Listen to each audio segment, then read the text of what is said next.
Muito bem, podemos começar então, pessoal. Essa primeira parte aqui, na verdade, foi começado a ver no final da aula passada, do encontro passado. A gente vai retomar aqui essa parte, seguir daqui por diante. Então, vamos lá. Muitas vezes, as unidades físicas ou biológicas são medidas duas vezes no decorrer da pesquisa. A lógica é verificar se houve ou não discrepância entre as medições. Outras vezes, as unidades são consideradas aos pares. A ideia é verificar se há ou não diferença na resposta ou no desempenho dos pares. A análise com dados pareados é apropriada nos seguintes casos: quando se mede a mesma variável nas mesmas unidades, antes e depois de uma intervenção, quando os participantes da pesquisa são recrutados aos pares, ou são pareados por idade, sexo, estágio da doença. Nesses casos, um dos participantes recebe a droga em um teste, o outro participante recebe um tratamento convencional. Quando se mede a mesma variável em gêmeos ou em um par, como mãe e filho, quando se faz experimentos em laboratórios com várias repetições e em cada repetição se prepara ao mesmo tempo um controle de teste. Então, aqui são alguns casos que você pode pegar e trabalhar com um teste T pareado. Aqui são as fórmulas, se a gente quisesse fazer isso manualmente. Mas é um trabalho tão difícil, né, uma coisa tão exaustiva, que eu acho que não é interessante. Já que já existe o Excel faz isso de uma maneira bem prática e sem chance de errar, né? Uma vez que você trabalha com o Excel de maneira correta, insere os dados corretamente, o Excel não vai errar a conta, diferentemente da gente que pode eventualmente errar. Aqui é o seguinte, pessoal, só recapitulando o que foi visto na aula passada, para você poder pegar e utilizar a ferramenta que eu vou falar lá do Excel, que é a parte sobre análise de dados, é um suplemento. Aí, para você conseguir utilizar esse suplemento aqui, você tem que pegar e habilitar esse suplemento. Se você não tiver habilitado o suplemento de análise de dados, vou mostrar daqui a pouquinho, nesse link aqui você tem um tutorial de como é que você faz isso. Eu não vou explicar para vocês como é que faz aqui no meu computador, porque como eu uso o sistema operacional da Apple, ele é diferente, a lógica, né, no caso, a maneira de fazer é diferente do sistema operacional Windows. Então, quem quiser saber como é que faz para habilitar esse suplemento, quem usa o Windows, é só seguir o tutorial que está nesse link aqui, que explica passo a passo. E aqui tem o primeiro exemplo. Então, só recapitulando, aqui eu abri o Excel junto, vocês estão vendo o Excel, acredito eu. Deixa eu só pegar aqui. Vamos trabalhar com essa parte aqui inicialmente. Isso. Esse aqui é o exemplo 7, que os dados são pareados. Deixa eu só fazer assim para a gente poder exibir os dois na mesma tela aqui. Eu vou fazer uma leitura rápida do que está aqui à esquerda e depois a gente pega e faz aqui no Excel aqui. Então, só um detalhe. Quando eu falo que habilitar dados, é isso aqui, ó. Nessa ferramenta aqui, né, dentro do Excel, existe essa ferramenta chamada análise de dados.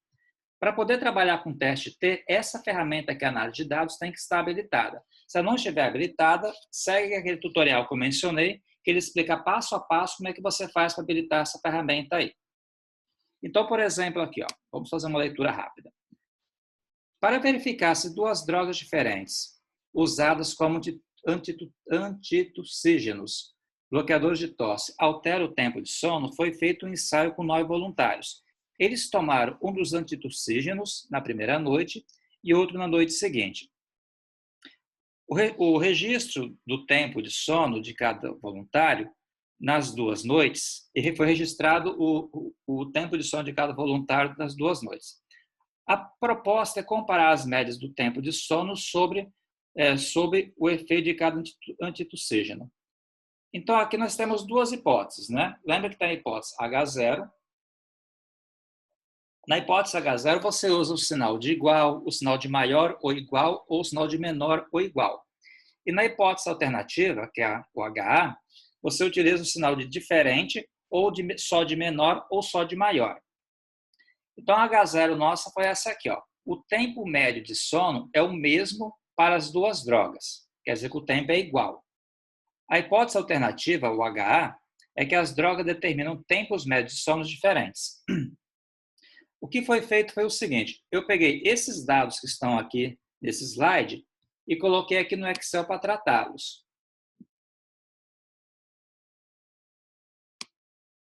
Aqui no Excel estão os dados, né? Então, como é que eu fiz isso aqui? Ó? Aqui temos os voluntários, a quantidade de voluntários. Opa, peraí que eu tô... Esse foi o exemplo 7. Aqui. Exemplo 7. Temos os voluntários, temos a droga A, né? O remédio A e o remédio B. E aqui temos a quantidade de sonos. Exemplo, o voluntário 1, com a droga A, ele dormiu 7 horas. Com a droga B, dormiu 9. Aí assim foi, o voluntário 2 com a droga A dormiu 7 e com a droga B dormiu a mesma coisa. Então, o primeiro passo é o seguinte, eu vou pegar e vou fazer uma análise desses dados aqui a partir do teste T. Eu venho nesse ícone aqui, no meu caso está habilitado, se não tiver, tem que habilitar. Clico aqui. O que eu vou fazer está aqui, ó, teste T de 2 amostras emparelhadas para médias. Emparelhadas ou pareadas, dependendo da versão do seu Excel, vai estar escrito pareadas, quer dizer que você trabalha com os pares aqui. Dou OK. Eu venho aqui e seleciono o primeiro intervalo de dados, no caso, é o intervalo de dados da primeira droga. E coloco aqui. Depois eu venho aqui e seleciono, pessoal. Depois eu venho aqui e seleciono o segundo intervalo de dados, que é da droga B. Como eu selecionei o A e o B, então eu vou clicar aqui em rótulos. Aqui você coloca o nível de significância, que nesse caso aqui é de 0,5, que foi dado pelo problema. E é o padrão. Em geral, se o problema não mencionar, você utiliza o nível de significância igual a 0,5. Eu vou querer que a compilação desses dados seja colocada nessa célula aqui. Então, eu clico aqui e clico na célula. Quando eu der OK, aparece para mim essa tabela aqui. Agora, o foco nosso é interpretar essa tabela. Percebam que a média de sono da droga A foi 6,7 horas. Da droga B foi 7,7. Existe uma diferença entre a média de sono. A questão é, essa diferença é significativa ao nível de 0,5? Aí quem é que responde isso? São as informações que estão aqui. Olha só, lembra que lá eu utilizei utilizei a questão de ser o H0 ser igual, né, médias iguais, e o HA, as médias serem diferentes. Então, quando você utiliza o caso de ser diferente, você acaba tendo uma questão bicaudal, que é quando você pega e trabalha com diferentes, são dos dois lados. Tem 2 maneiras de eu interpretar isso aqui. Ó. Eu posso interpretar isso aqui a partir do teste T bicaudal.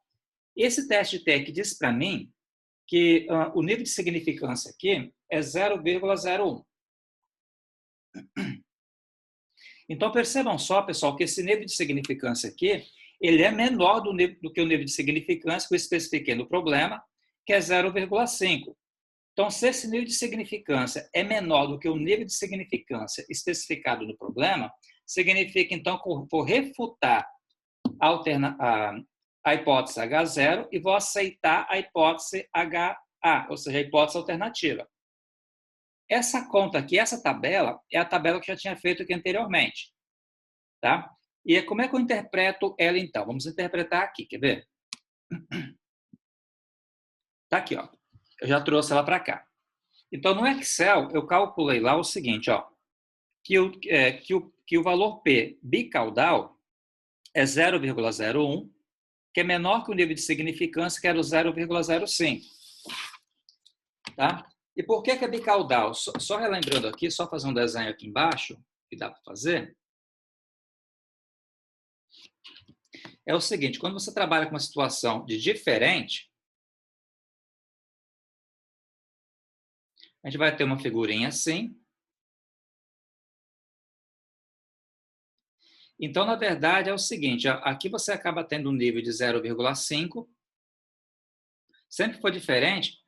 Como o nível de significância é 0,5, significa, então, que a parte aqui à direita tem 0,025 e a parte aqui à esquerda tem mais 0,025, a probabilidade. Que as duas somadas dão 0,5.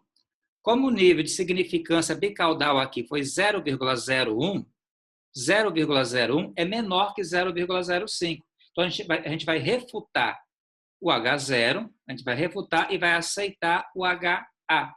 Significa, então, que a luz, né, de 0,05 de significância, a droga A e a droga B não têm médias de sono diferentes. Está aqui, ó. Como p-valor é 0,017, né, que é menor que o nível de significância, a gente rejeita H0 e aceita HA. Ou seja, é provável que as drogas determinam tempos médios de sono diferentes. Nesse caso, você pode perceber que a droga B é uma média maior. Então, é provável que a média de sono da droga B, a média populacional, isso aqui é uma média amostral. A partir dessas informações aqui, é provável que a média populacional da droga B seja maior do que a média populacional da droga A. É assim que eu interpreto isso. Aqui eu começo a trabalhar na sequência com testes unilaterais. Eu vou ler só o primeiro parágrafo aqui, que é o suficiente para a gente ter contexto. Bom, a hipótese de nulidade sempre afirma não há diferença, ou então, a diferença é nula. No exemplo que acabamos de ver, a hipótese alternativa... a hipótese de nulidade sempre afirma que não há diferença ou a diferença é nula, correto? No exemplo que acabamos de ver, a hipótese alternativa afirma que existe. Então, só lembrando, a hipótese nula afirma que não existe diferença, ou que as diferenças são iguais. É aquela situação, ou quando você trabalha com a hipótese de nulidade, você tem ou igual, ou maior, ou igual, ou menor, ou igual.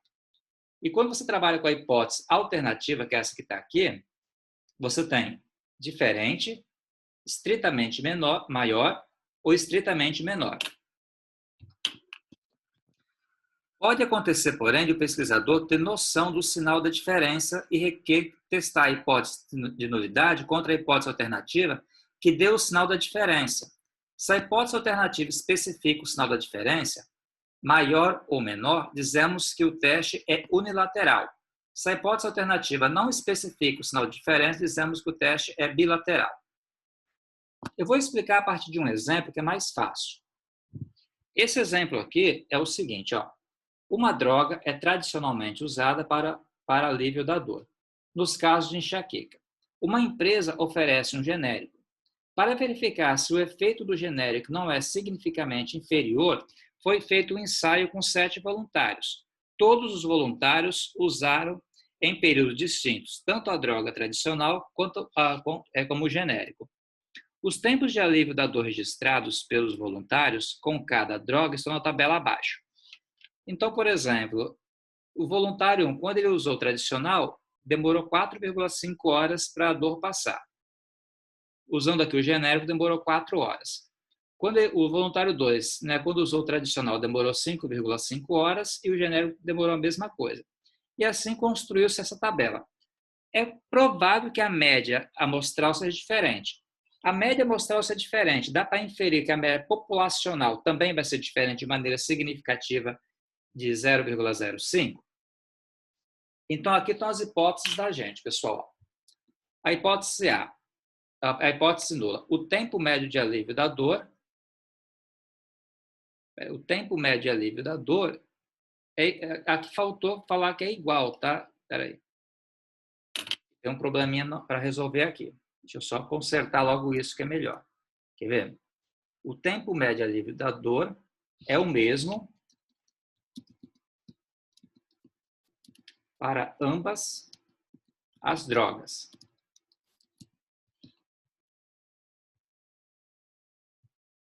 Isso. E a hipótese alternativa, o tempo médio de alívio da dor é maior quando se administra o tradicional, ao nível de significância de 5%. Então, o que eu fiz? Eu peguei...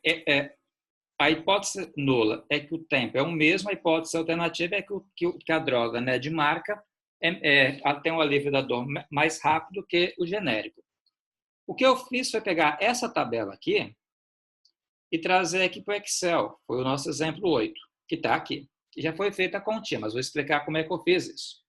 Então, nesse caso, Lembra lá que eu peguei e utilizei o quê? Eu utilizei que a droga com remédio de marca, né, que a droga tradicional tem um alívio mais rápido, né? Foi essa a minha hipótese alternativa.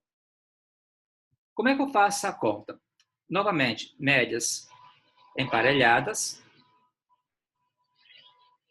Vou selecionar aqui a droga tradicional. Nessa outra região aqui, eu seleciono a droga genérica. Nível de significância 0,05 e rótulos, porque eu selecionei o tradicional e o genérico. Quando eu der igual, nós temos essa tabela aqui. Como é que eu interpreto essa tabela? Que é a mesma que está aqui, que eu já fiz anteriormente. Ó, a média do tradicional é de 5,85. Quer dizer que ele demora um pouco mais para você conseguir o efeito, para conseguir ter o efeito da droga agir e acabar com a dor. O genérico demora um pouco menos. A ideia aqui é o seguinte, se a gente pegar e olhar aqui embaixo, como o teste ele é unicaudal, eu vou olhar o p-valor unicaudal, que é esse valor aqui. Aí percebam só o seguinte, pessoal, que nesse caso, o que está acontecendo aqui? Eu tenho que o p-valor, que é 0,05, ele é maior que o nível de significância, que é 0,5. Consequentemente, como o p-valor é maior, eu não vou refutar H0, eu vou aceitar H0. Deixa eu explicar em cima do slide que é mais fácil, quer ver? Está aqui, ó. Olha só. Se a gente pegar e observar, deixa eu acionar a caneta. Eu tenho aqui que o p-valor é esse valor aqui. E eu tenho que o nível de significância foi 5%, que é 0,5.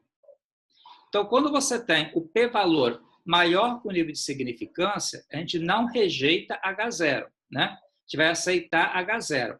Então, nesse caso aqui, qual é a conclusão que eu chego? Se eu não rejeito H0, significa, então, que o tempo de alívio da dor é o mesmo, tanto para a droga tradicional quanto para a droga genérica. Quer dizer que é o mesmo tempo. Teste de comparação de grupos independentes. Nesse caso aqui, o que acontece? Quer ver? Muitas vezes os pesquisadores querem comparar dois grupos independentes. Podem comparar, por exemplo, o novo tratamento contra o controle ou, então, comparar os dois tratamentos conhecidos. Nesse caso, devemos fazer primeiramente o teste F e seguir as seguintes regras. O teste F aqui, pessoal, ele tem a ver com a análise de variância. Só que ele também nos dá uma resposta muito boa para a gente poder trabalhar com o nosso teste T aqui, quando os dados não são pareados. Porque, olha só, quando você trabalha com dados não pareados, você pode ter a variância igual ou a variância diferente. O teste F possibilita fazer isso da seguinte maneira. Se o p-valor do teste F for maior que o nível de significância, assumimos que as variâncias são iguais. Esse é o padrão utilizado. Se o p-valor do teste F for menor que o nível de significância, assumimos que as variâncias são diferentes. E aqui, então, tem um primeiro exemplo. Percebam só que nesse exemplo aqui tem duas situações. Eu tenho uma dieta A e eu tenho uma dieta B. E aqui eu tenho a perda de peso, tanto para a dieta A quanto para a dieta B. E são grupos diferentes, né? O grupo da dieta A e da dieta B, até a quantidade de voluntários são diferentes, não tem problema nenhum. Então, quando assim, significa então, que os dados não são pareados. Nesse caso aqui, deixa eu ler, né? E mostrar como é que a gente faz essa conta aqui para dados não pareados. O nutricionista quer comparar o efeito de duas dietas alimentares para a perda de peso. Seleciona, então, voluntários que querem perder peso e os divide ao acaso em dois grupos. Um grupo é designado para a dieta A e outro grupo é designado para a dieta B. Os dados estão na tabela abaixo. Faça o teste T ao nível de 5% de significância. Então, aqui, ó, hipótese H0. A perda de peso é a mesma em ambas as dietas. Hipótese HA. A perda de peso é diferente dependendo da dieta. E o nível de significância é 0,05. Um teste bicaudal também, porque eu quero saber se elas são iguais né? Se a média populacional vai ser igual ou se vai ser diferente. Opa! Aí o que eu fiz? Peguei esses dados e coloquei aqui numa planilha do Excel. Exemplo 9 que está aqui. Aí como é que eu faço esse caso aqui? Nesse caso, pessoal, como eu tenho dados não pareados, o primeiro passo é fazer o teste F. O teste F, a sintaxe dele é teste F mesmo. Aí eu venho aqui e seleciono a primeira matriz, o primeiro grupo de dados, depois seleciono o segundo grupo de dados. Opa. Deu tudo errado aqui, fiz alguma coisa errada. Novamente, teste F, primeiro grupo de dados, segundo grupo de dados aqui. Perceba que o teste F nosso aqui deu 0,73. 0,73 é muito maior que 0,05.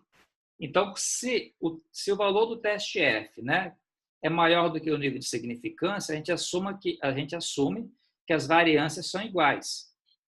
Aí, como é que eu faço esse caso aqui, então?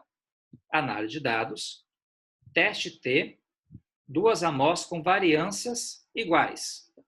Primeiro era dado emparelhados ou pareados. Aqui os dados não são pareados, mas com variâncias iguais, porque deu mais do que 0,05 aqui o teste F.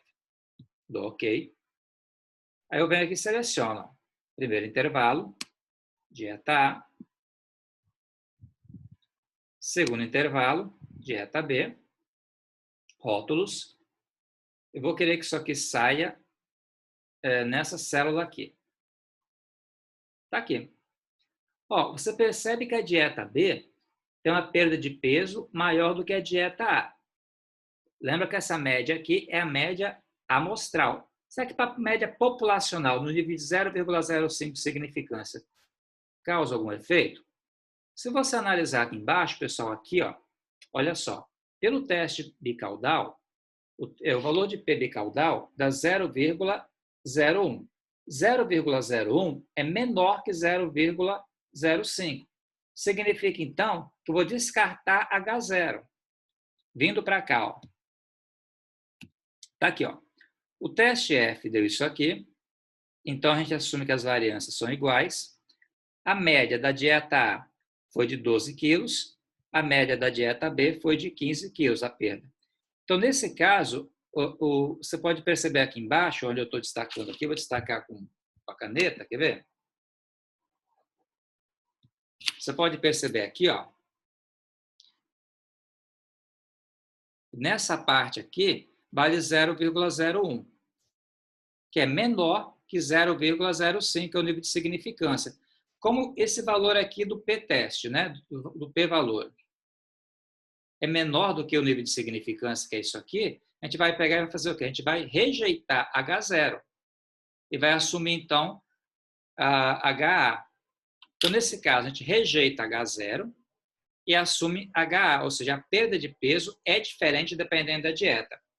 Você vai falar, professor, eu sei disso aqui, está dizendo que uma é 12 e a outra é 15, certo, mas lembra que isso aqui é o quê? Isso aqui é amostral. A conclusão que eu chego não é para a média amostral, é para a média populacional. Tá? Então, nesse caso aqui, a gente vai assumir que a média populacional é diferente dependendo da dieta que você está seguindo. Vamos pegar esse outro exemplo aqui, quer ver? Para verificar se determinada dieta leva a perda de peso, o nutricionista separou ao acaso um conjunto de pacientes em dois grupos, similar ao anterior ao problema. Um grupo foi submetido à dieta, grupo tratado, enquanto o outro grupo manteve os hábitos alimentares, grupo controle. Decorrido determinado período de tempo, o médico obteve a perda de peso de cada paciente em cada grupo. Os valores estão na tabela abaixo. Eu sei que é bem natural que a gente pense isso, né? Ou seja, esse primeiro grupo aqui, ele fez a dieta e teve essa perda de peso aqui. Aqui não fez dieta e teve essa perda de peso aqui ainda. Então, é intuitivo, né, que a pessoa que faz dieta vai perder peso com mais facilidade ou em maior quantidade do que a pessoa que não faz dieta.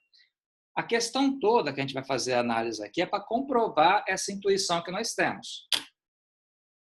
Então, o que eu fiz? Peguei aqui, colei os dados aqui nessa planilha, pessoas com dieta e pessoas sem dieta.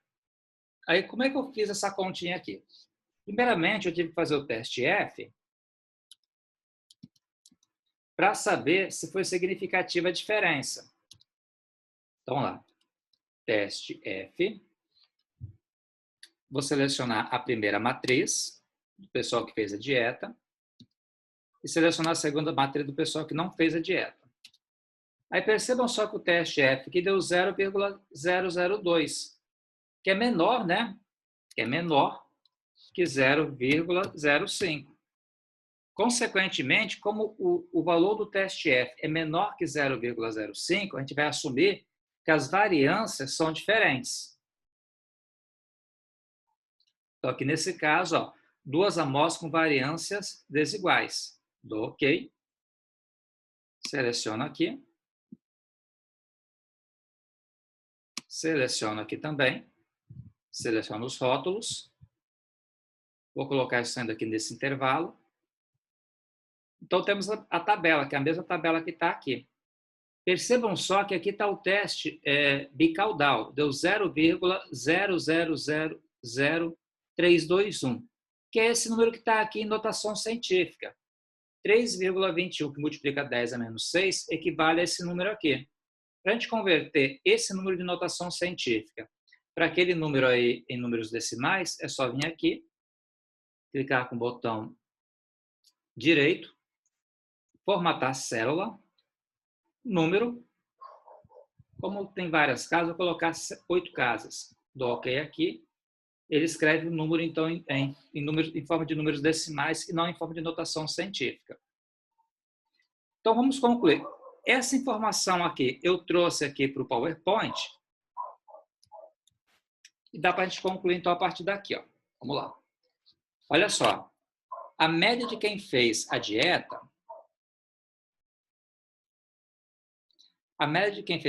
foi uma perda de 12 quilos. De quem não fez, perdeu só meio quilo. Aí você pode perceber que o nível de significância bicaudal aqui é 0,00031, que é bem menor que 0,05, que é o nível de significância. Consequentemente, a gente vai rejeitar H0 e vai assumir, então, HA, ou seja, a média dos grupos são diferentes. Significa, então, que quem faz dieta vai perder mais peso do que quem não faz. Lembra, intuitivamente, isso é óbvio, só que o que eu fiz aqui foi usar estatística para comprovar uma coisa que a intuição da gente já dizia.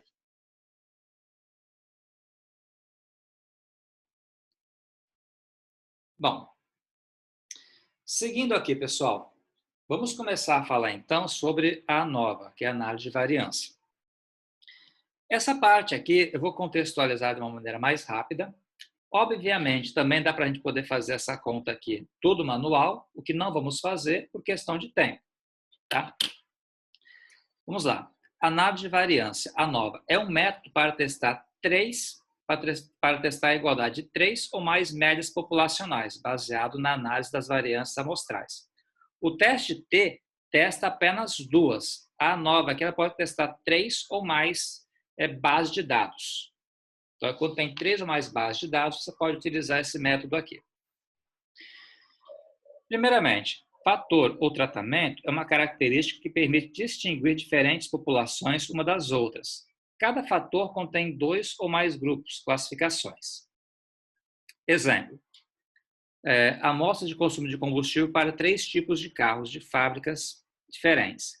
Nesse caso, temos amostras de 3 populações de carros. Temos fator único, porque o único fator é o tipo do carro. Item 2. Amostra de consumo de combustível para 3 tamanhos de motores, 1.0, 2.0, 3.0 e tipo de transmissão, manual ou automática. Nesse caso, aqui nós temos 2 fatores. O fator tamanho do motor, né, o tipo do motor e o fator se a transmissão é manual ou automática. Então, temos dois fatores, porque nesse caso aqui, tanto o tipo do motor quanto a transmissão são considerados fatores aqui. Aqui é interessante, ó. Hipótese da ANOVA de um critério. Hipótese nula, similar ao que a gente fazia com o teste T, quando a média de todas as populações são iguais, ou seja, o tratamento fator não tem efeito, nenhuma variação nenhuma variação em média entre os grupos. Hipótese alternativa, nem todas as médias populacionais são iguais, ou seja, pelo menos uma das médias populacional é diferente da outra. Então, na hipótese nula, todas as médias populacionais são iguais, na alternativa, nem todas são. Continuando aqui. Aqui, gente, igual eu mencionei anteriormente, para poder fazer essa conta manualmente, você utiliza o teste F. Tem a tabela do teste F, mas eu não vou utilizar porque o foco da gente é fazer no computador, que é muito mais prático. Mas o gráfico aqui, quando você trabalha com a ANOVA, é um gráfico, no caso, unilateral, né? Trabalha somente com a parte à direita aqui. Então, nesse caso, vamos só interpretar. Esse alfa aqui é o nível de significância, esse FC aqui é o valor de F crítico. Então, se você tiver o seguinte, ó, se o valor observado for maior do que o valor do F crítico, ou seja, deixa eu desenhar aqui. Se você tiver que o valor observado for maior, por exemplo, aqui está o F crítico. Se você tiver o valor observado aqui, por exemplo, o F observado, significa então que o P valor vai ser toda essa região aqui. Então, se o valor do F observado for maior que o F crítico, a gente vai... Desculpa, a gente fazer bobagem aqui. Novamente. Você vai rejeitar o H0 se o valor do F observado for maior, se ele estiver, no caso, à direita. Se ele estiver à esquerda, igual eu desenhei aqui, ele é menor. Então, se você tiver com o valor do F observado for menor que o F crítico, a gente aceita H0. Se você tiver com o valor do F observado for maior do que o F crítico, a gente vai rejeitar o H0. Tá bom? Então, se você tiver... Porque se o F observado for maior do que o F crítico, é porque ele vai estar nessa região aqui. E se o F observado estiver nessa região aqui, você vai ter que o P valor vai ser menor que o nível de significância. Vamos pegar um exemplo. Ó. Foram selecionados vários automóveis de 3 modelos diferentes. Então, temos 3 modelos e vários automóveis, todos automóveis diferentes. E neles colocados a mesma quantidade de gasolina. A tabela abaixo mostra a quilometragem obtida pelos automóveis. Teste se há diferença entre as médias populacionais percorrida pelos diferentes tipos de automóveis, com um nível de 0,05. Aqui tem apenas um fator de tratamento, porque a única coisa que existe de diferente são os modelos. São 30 carros, né? Aliás, são 1, 2, 3, 4, 5, são 15 carros, mas a única diferença entre eles são os modelos. Modelo 1, modelo 2, modelo 3. Por isso que é apenas um fator. Tá? Então, a única diferença entre eles são os modelos.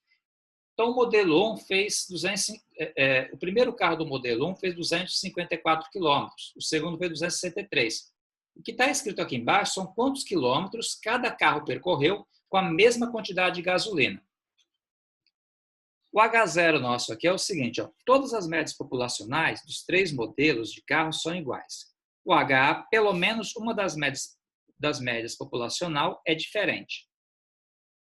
Então, o que eu fiz é o número 11, eu vim aqui e fiz aqui. Ó.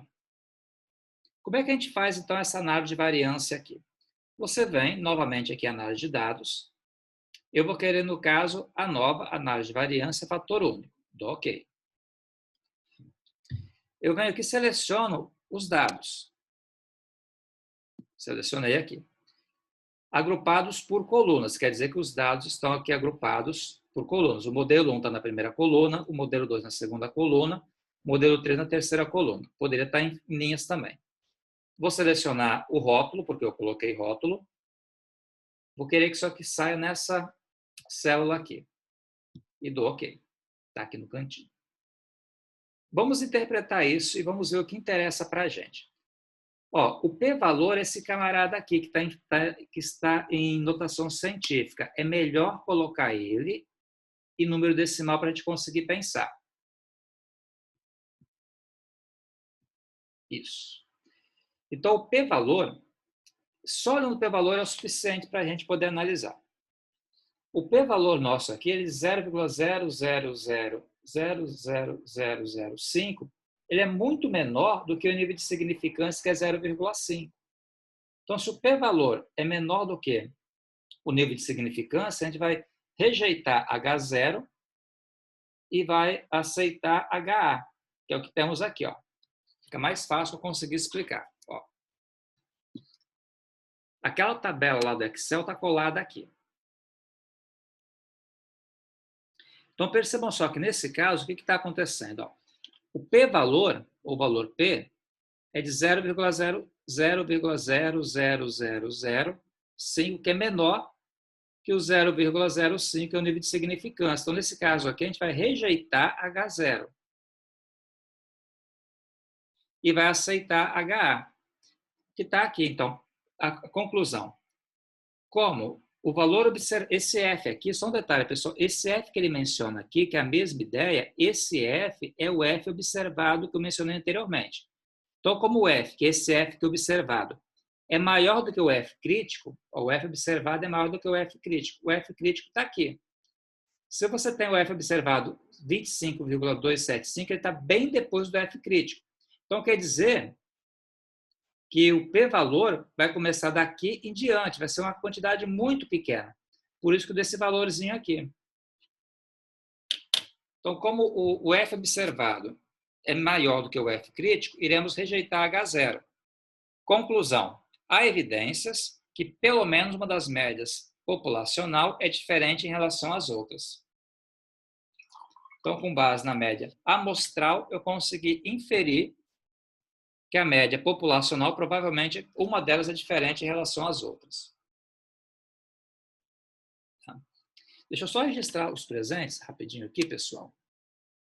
Isso. Só um minuto. Vou te registrar. Depois eu pego e passo o setor responsável. Isso.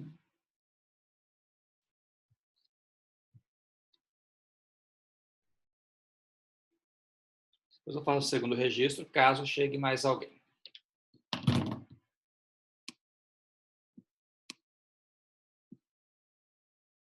Muito bem. Aqui. Esse A9 aqui com 2 fatores é quando você considera mais de um fator. Naquele primeiro exemplo, o único fator considerado foi o modelo do carro. Aqui, por exemplo, só um detalhe, nesse caso aqui, quando você trabalha com 2 fatores, o que acontece? Você vai analisar fator por fator. Eu prefiro pegar e fazer o exemplo, porque aí fica mais fácil para entender. Aqui está o exemplo. Ó.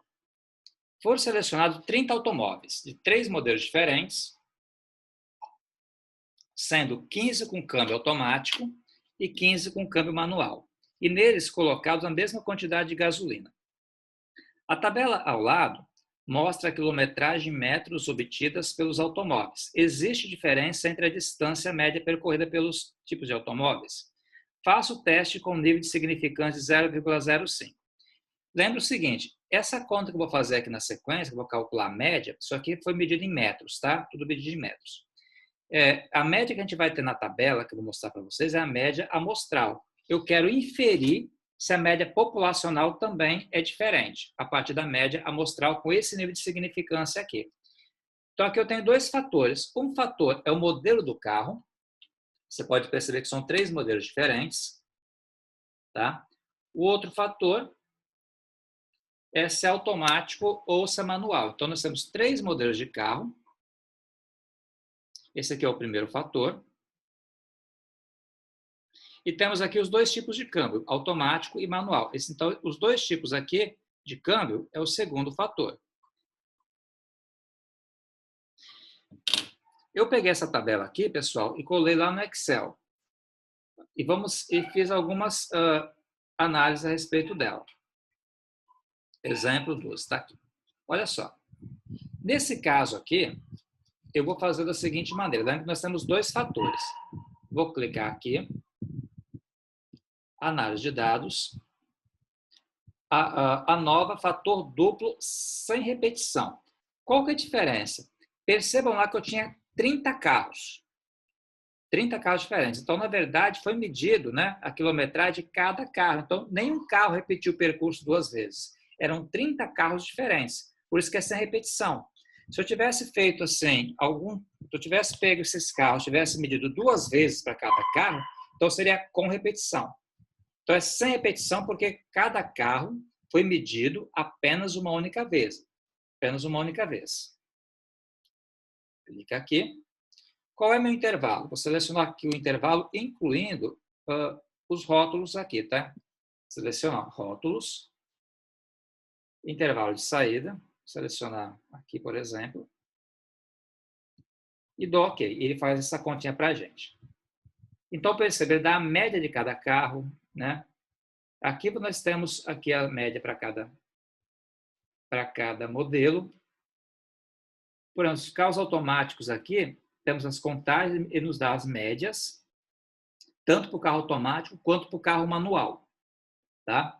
Mas o que vai interessar para a gente está aqui embaixo, que é o valor de F, o P-valor e o F crítico, que é a partir daqui que eu consigo inferir os resultados.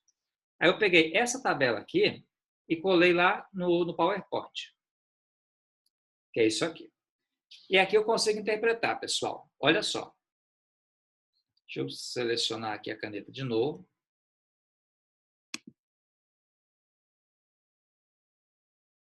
Aqui nós temos, ó, se você analisar, nós temos o tipo do carro, o câmbio, e nós temos aqui o modelo do carro. Aqui, se você olhar aqui no Excel, nós temos aqui linhas e colunas. Lembra que linha tem a ver, no caso, com tipo de câmbio, automático ou manual. E as colunas têm a ver, no caso, com tipo, com o modelo do carro. Tá?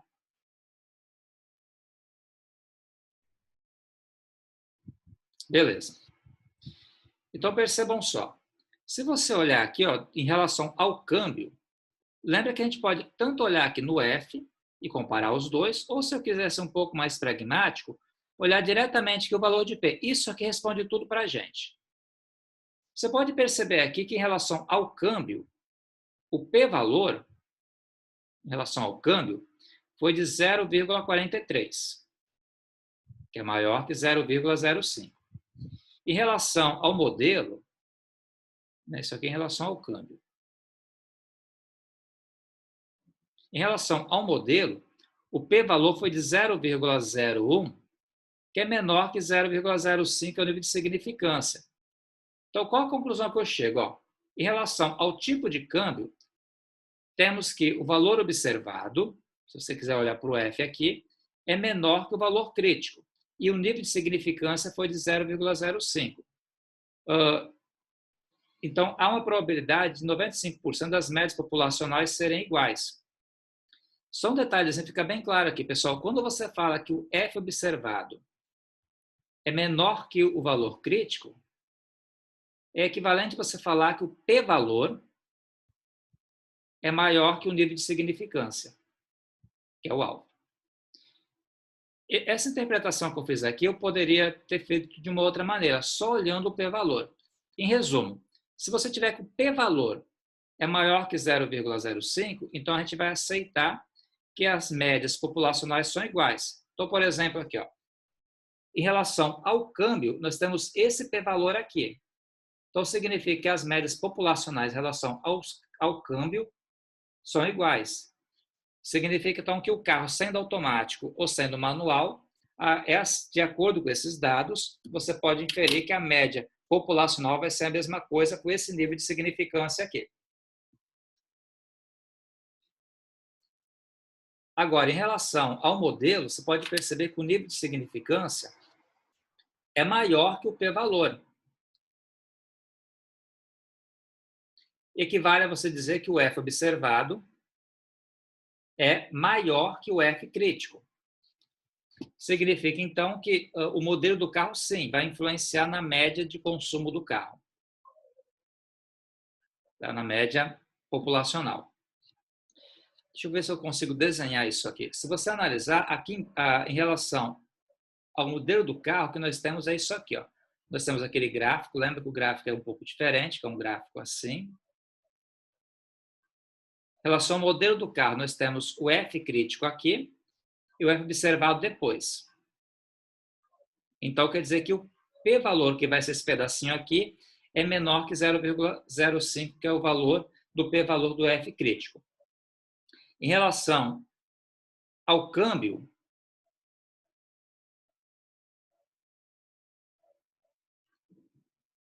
aqui nós temos o F crítico, só que o F observado é o quê? É menor. Se ele é menor, ele fica à esquerda. Então, quer dizer que essa região aqui, que é o p-valor do F observado, vai ser maior do que o 0,5, que é o nível de significância. Então, nesse caso, significa que a gente não vê diferença em relação à média populacional, de acordo com o câmbio, mas vê sim diferença na média populacional de quilometragem, de acordo com o modelo do carro. Essa é a interpretação que eu faço. E aqui no caso, pessoal, nós temos a variância com repetição. Vamos só entender aqui. Ó. Então, considere 6 carros de 3 modelos diferentes. E para cada modelo, que tem um errozinho. E para cada modelo, considere um câmbio automático e outro manual. Suponha que cada um receba a mesma quantidade de gasolina e que cada carro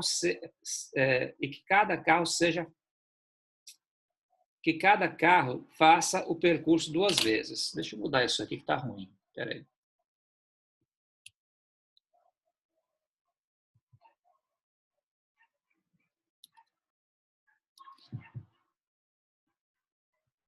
Agora sim. A tabela abaixo mostra o resultado das distâncias medidas em quilômetros. Então, por exemplo, aqui nós temos somente 6 carros. Só que o primeiro carro aqui manual, ele foi medido 2 vezes. Tá? Você mediu 2 vezes a quilometragem dele.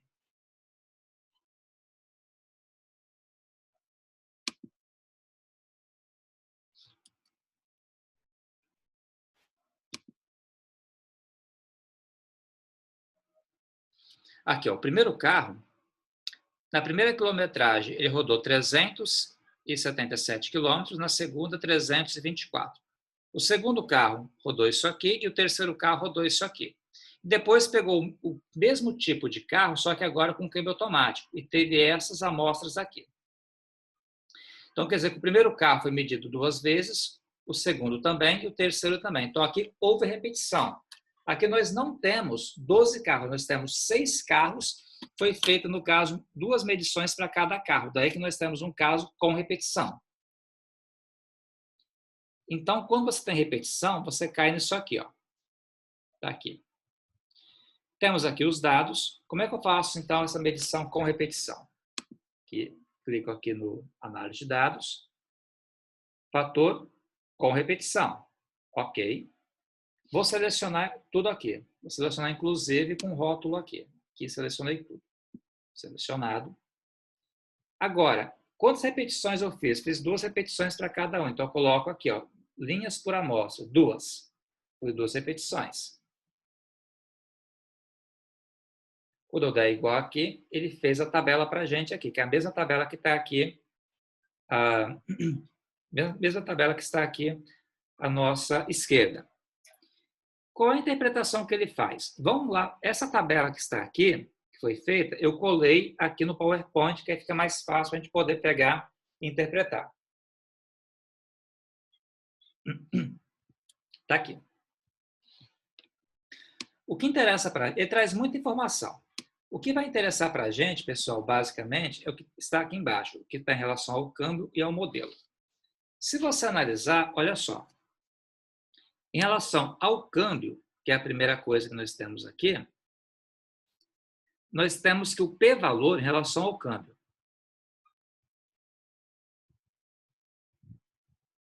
é de 0,037. Então, olha, em relação ao câmbio, temos que o valor observado, né, esse valor aqui, que é o F observado, ele é maior que o F crítico. Então, quer dizer que o F observado está para cá.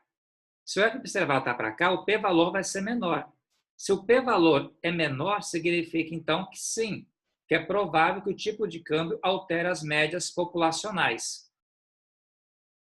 Né? Porque nós temos esse valor aqui, do que o p-valor menor, mas dá para ver, 0,003. Percebam que esse valor aqui ele é menor que o nível de significância. Então, se é menor, significa que vai haver diferença, provavelmente. Se fosse maior, não haveria. E o mesmo caso está aqui embaixo. Ó. Nesse caso aqui, o p-valor aqui, ele é 0,029, que também é menor que 0,05. Então, também, esse valor aqui do p-valor é menor que o nível de significância. Então, sim, em relação ao modelo do carro, temos que o valor observado é maior que o F crítico, que vai estar mais à direita aqui. Dessa forma, é provável que o modelo do carro altere as médias de quilometragem. Conclusão aqui. Tanto o câmbio, o tipo do câmbio, quanto o modelo do carro tiveram o p-valor, né, menor que 0,05. Então, provavelmente, as médias populacionais de consumo vão ser diferentes, tanto em relação ao tipo do carro, quanto em relação ao tipo do câmbio, já que os dois tiveram um p-valor menor que 0,05. Então, lembrando, eu posso interpretar diretamente pelo p-valor ou pelo F observado. A conclusão, tanto por esse lado quanto pelo outro, dá a mesma coisa. Pessoal, aqui eu finalizei com vocês, no caso, a análise de variância. Eu quero falar um pouco, nesse tempo que nós temos aí, agora, sobre regressão linear, que é o último tópico que falta para o nosso curso ficar completinho. Então, deixa eu compartilhar com vocês o slide aqui sobre regressão linear.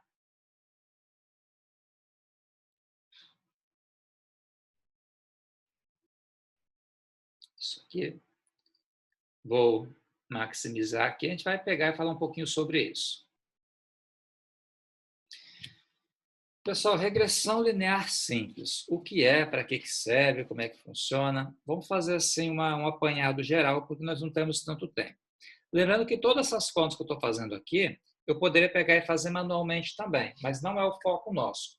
O foco nosso é fazer utilizando o Excel, que é muito mais preciso, né? Então, vamos lá. A análise de regressão estuda a relação entre uma variável chamada a variável dependente e outras variáveis chamadas variáveis independentes.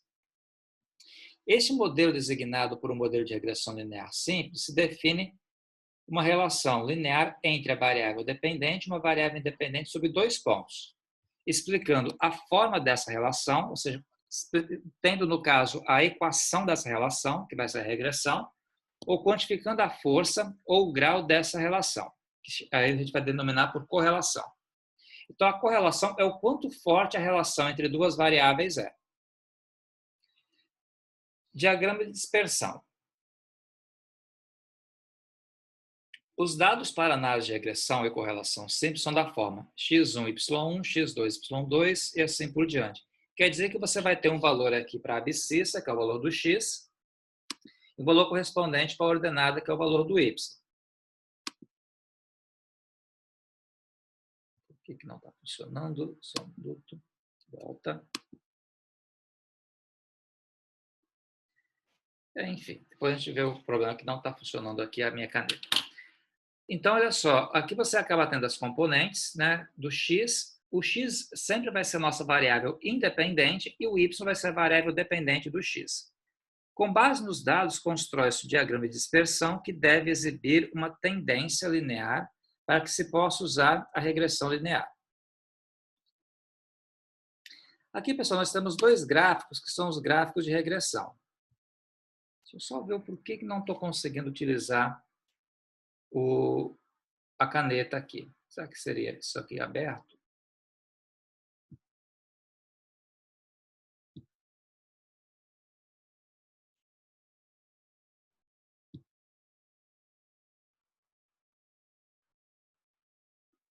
Só mais um minutinho, pessoal.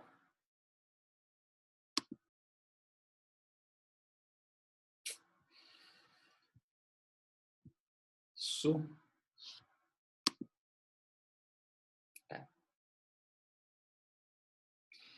Beleza, então. Olha só o que está acontecendo. Esses dois diagramas aqui, esses dois gráficos aqui são gráficos de dispersão. Quando você tiver uma regressão linear, você consegue traçar aproximadamente uma linha por eles. Aqui você acaba tendo o valor do coeficiente angular positivo, que é quando o coeficiente de regressão é positivo. E quando você tem essa estética aqui, também dá para traçar uma linha pelos pontos, você acaba tendo o coeficiente de correlação negativo. Então, se você conseguir, de uma certa forma, traçar uma linha pelos pontos, significa, então, que você vai ter uma boa correlação linear. Tem um caso aqui na sequência, ó, você pode perceber que aqui eu não consigo traçar uma linha pelos pontos. Você acaba tendo Você acaba tendo isso aqui, ó. Perceba que eu não consigo pegar e traçar uma reta por esses pontos. Não dá. Se eu traçar uma reta para cá, a outra vem para cá. Não dá para fazer uma reta aqui. Nem aqui. Essa aqui, por exemplo, vai para cima e não tem como pegar e fazer uma reta só que passa pelos pontos todos. Então, nesse caso aqui, a gente vai ter uma correlação linear ruim, porque percebo que não dá para traçar uma reta pelos pontos. Ao passo que aqui não, eu consigo traçar uma reta próxima dos pontos aqui. Então, quando você tem uma possibilidade de traçar uma reta assim, você acaba tendo uma boa relação, uma boa correlação linear. Quando não for possível, como nesses dois slides aqui, é que a gente vai ter uma correlação linear ruim ou fraca. Dito isso, tem aqui, pessoal, o seguinte. Esse camarada que aparece aqui, ele é o coeficiente de correlação linear. Conforme eu disse a vocês, é possível pegar e fazer isso manualmente. Só que é um trabalho exacerbado. Então, essa aqui é a fórmula. Eu não vou explicar essa fórmula aqui, que não é o foco nosso. Ela dá um trabalho danado para fazer. Só que assim, a partir daqui, você pode pegar e inferir algumas informações que estão aqui. Que é o seguinte, por convenção, aceitamos as seguintes relações. Se 0 é menor que R, que é menor que 0,25, porque aqui você tem o seguinte, aqui você tem uma reta, aqui tem as graduações dessa reta.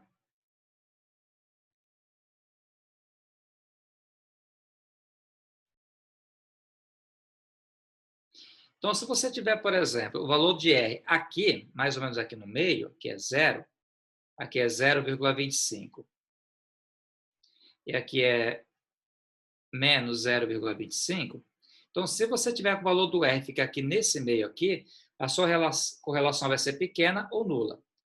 Se ficar entre 0,25 e 0,5, se ficar aqui ou aqui, ela vai existir, só que vai ser fraca. Se você tiver mais ou menos aqui, que é 0,75 negativo, e 0,75 aqui, se estiver aqui ou aqui, moderada, ela vai ser forte se ela for maior que menos 0,75 ou menor que menos 0,75. Ou seja, quanto mais próximo aqui do 1 ou do menos 1, mais forte é a sua correlação linear. E ela vai ser perfeita se ela for menos 1 ou 1. Aqui tem também, pessoal, a definição do coeficiente de determinação. O que é o coeficiente de determinação?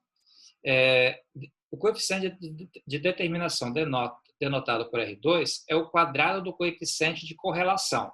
Informa que fração da variabilidade de uma característica é explicada estatisticamente pela outra. ele fala quanto assim a segunda variável, né, te dá uma porcentagem, quantifica quanto da segunda variável está variando de acordo com a primeira. E tem essa sintaxe aqui que permite calcular. A correlação linear ela é dada por a regressão linear ela é dada por uma reta. Só um pouquinho de matemática, pessoal. Essa expressão que está aqui em cima, isso aqui é a equação de uma reta. Aqui tem um plano cartesiano. Se pegar uma reta, essa reta aqui ela é dada por essa equação aqui, que chamou de bx mais a. Na estatística, ele coloca o coeficiente linear de b e o coeficiente angular de b e o linear de a. Em geral, no ensino médio, você trabalha com isso aqui. Mas é só notação. Tá? Então, esse camarada aqui é o coeficiente angular, esse aqui é o coeficiente linear. E esse B aqui é aquele R que a gente calculou anteriormente lá, que é o coeficiente de correlação.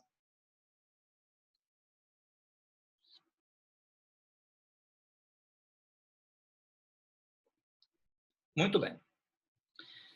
Eu vou fazer o seguinte, pessoal, eu vou diretamente no exemplo aqui para poder ficar um pouco mais fácil aqui para a gente, tá? Vamos lá, então. Aqui é o seguinte, a tabela abaixo mostra o peso em quilogramas e comprimento em centímetros de 7 recém-nascidos. Determine o gráfico de dispersão, o coeficiente de correlação, o coeficiente de determinação, a linha de tendência, a equação da linha de tendência. E a letra B, use a equação da linha de tendência para estimar o comprimento de um recém-nascido de 5,2 kg. A ideia é o seguinte, pessoal. Aqui você tem uma tabela onde é informado o peso da criança, do recém-nascido, e a medida da criança em centímetros. Perceba que nessa tabela aqui, você não tem os 5,2 quilos. Né? A maior criança teve 4,2 quilos. A pergunta aqui é o seguinte, suponha que você tenha essa distribuição aqui. Então, a partir dessa distribuição, qual seria aproximadamente o peso de um recém-nascido de 5,2 quilos? É isso que pergunta aqui a letra B. Vamos aqui para o Excel.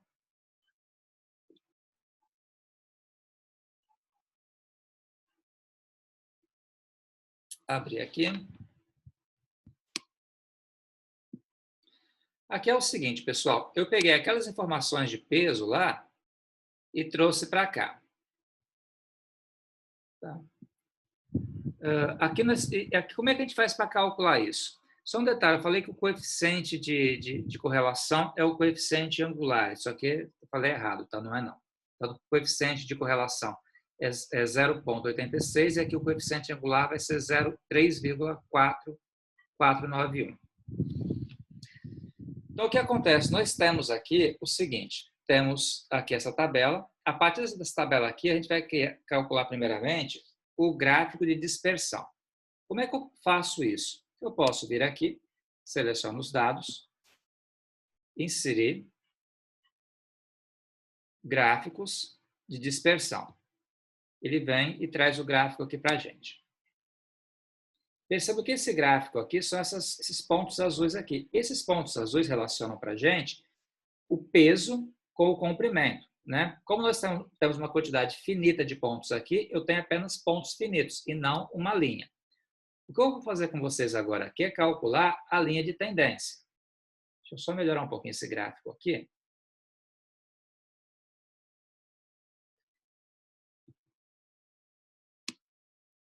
Aqui.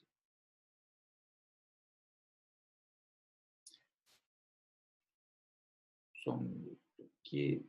Não, tá. Depois eu faço isso. Aqui é o seguinte, ó. Como é que eu faço para então escrever essa linha de tendência aqui? Eu clico em qualquer pontinho desse, clico com o botão direito e está aqui, ó, adicionar a linha de tendência. Clico aqui e é adicionado. Aqui eu posso pegar e formatar essa linha de tendência. Como eu estou trabalhando com regressão linear, então eu vou ter aqui, no caso, eu deixo em linear. Se fosse, poderia ser exponencial, poderia ser logarítmico, poderia ser polinomial, então tem vários tipos de funções que você pode trabalhar. Como é regressão linear, vou deixar aqui no linear mesmo. Se eu vier e clicar aqui, ó, exibir a equação do gráfico, ele exibe para a gente então a equação aqui em cima. Clicando nesse botão aqui, ó, tira, exibe. E aí ele também exibe para a gente o valor do R quadrado. Tá? Posso colocar aqui embaixo. Se eu quiser mudar a estética da minha linha, eu posso mudar. Vou colocar ela, por exemplo, de azul já está. Vou colocar então de laranja. Eu vou querer que ela seja contínua, não pontilhada. Por exemplo, aqui. Eu posso aqui fazer o seguinte. Aqui, isso. E está calculado aqui.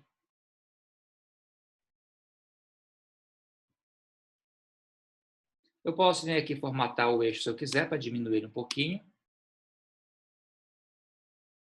Em vez de começar do 0, eu posso pegar e começar do 2, ficar esteticamente melhor. E está aqui, gente. Então, vamos interpretar isso que eu acabei não interpretando com vocês direito.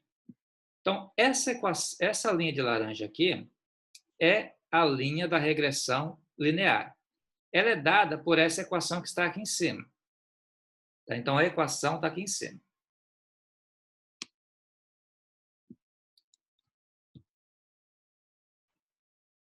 Tá? Significa, então, que essa linha de tendência é dada por essa equação aqui.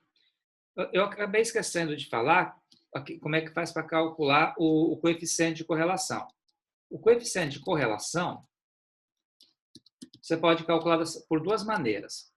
É chamado também de coeficiente de Pearson. Então, para calcular o coeficiente de relação, como é o coeficiente de Pearson, você pode escrever a palavra Pearson aqui e selecionar a matriz. Aqui.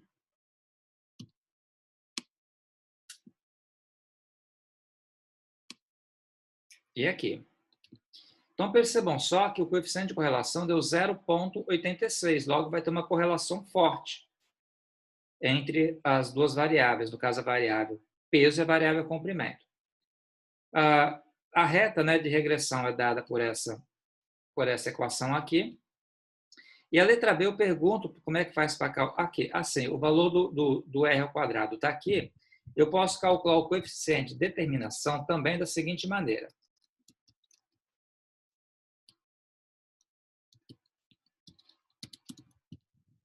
Posso calcular da seguinte maneira também. Eu posso vir aqui e utilizar essa notação. Aqui. Só que nesse caso ele pede para entrar com as variáveis y, com a variável y primeiro, que é a variável dependente. E, consequentemente, depois a variável independente, que dá 0,075, que é exatamente o valor exibido aqui em cima, calculado anteriormente. Então, aqui tem uma redundância, eu poderia ter calculado uma única vez aqui. Agora, gente, quando se trabalha com regressão, o intuito principal é você obter algum resultado que não esteja na tabela, a partir da equação dada. Então, por exemplo, na letra B aqui, eu peço para calcular qual é o comprimento de um recém-nascido de 5,2 quilos aproximadamente. Então, eu posso colocar o 5,2 aqui, por exemplo, e nessa célula aqui declarar a fórmula. Como é que é a fórmula? É 3,4491 vezes o peso, que é 5,2, mais 37,889. Quer dizer, então, que a partir dessa tabela e dessa regressão linear aqui, o peso aproximadamente, o tamanho aproximadamente de um recém-nascido de 5,2 quilos é de 55 centímetros, seguindo essa linha aqui. Vamos pegar um outro valor que não esteja aqui. Suponha que nasceu um neném pequenininho de 2 quilos. Então, se eu colocar o 2 aqui, vier aqui e puxar, quer dizer, então, que o tamanho dele, né, vai ser de aproximadamente 44 centímetros. Qualquer valor que você colocar, vamos colocar um recém-nascido de 2,2 quilos, 2,3 quilos. Vier aqui e puxar, você acaba tendo, então, o comprimento dele em centímetros. Então, o intuito aqui da regressão linear é, a partir dos valores que você tem, você conseguir obter valores que você não tem, mesmo que seja aproximado. Pessoal, como o nosso tempo está quase acabando, vou só fazer mais um exemplo aqui com vocês. Vou pular o exemplo 2, vou passar aqui para o exemplo 3. Rapidinho aqui, ó.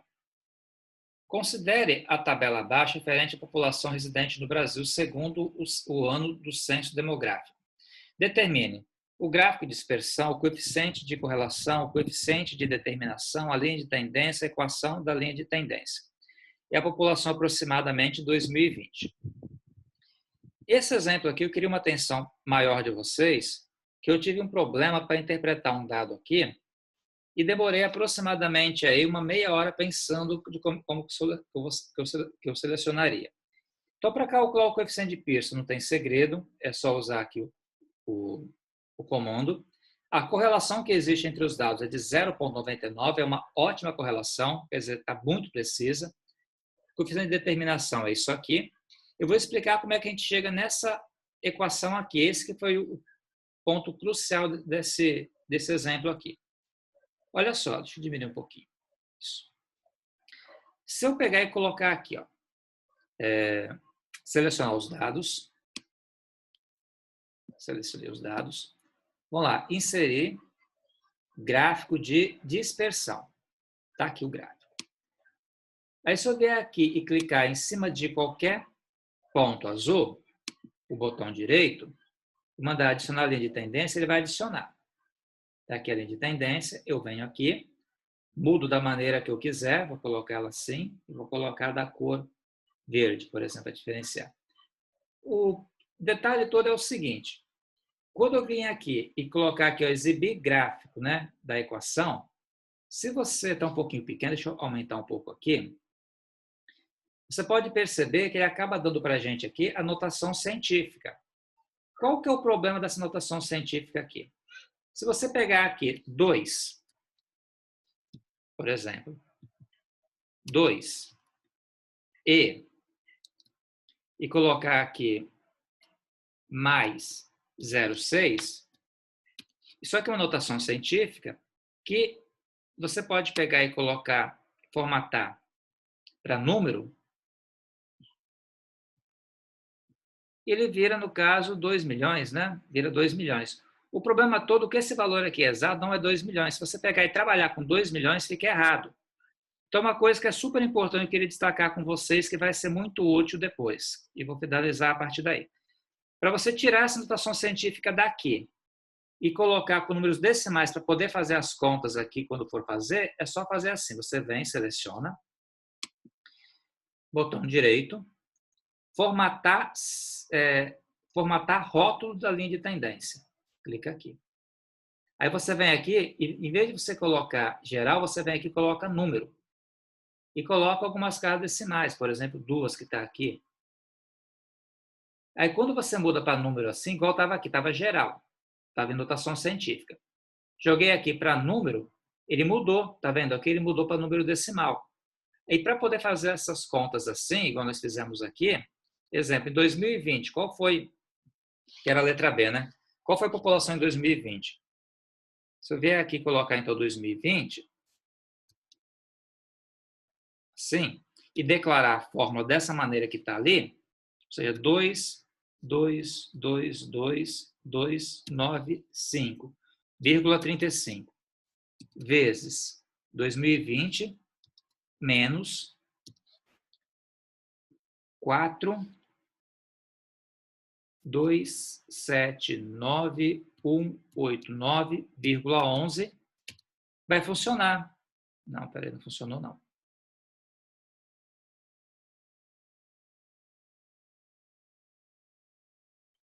Deixa eu ver o que houve aqui, ó. 2, 2, 2, 2.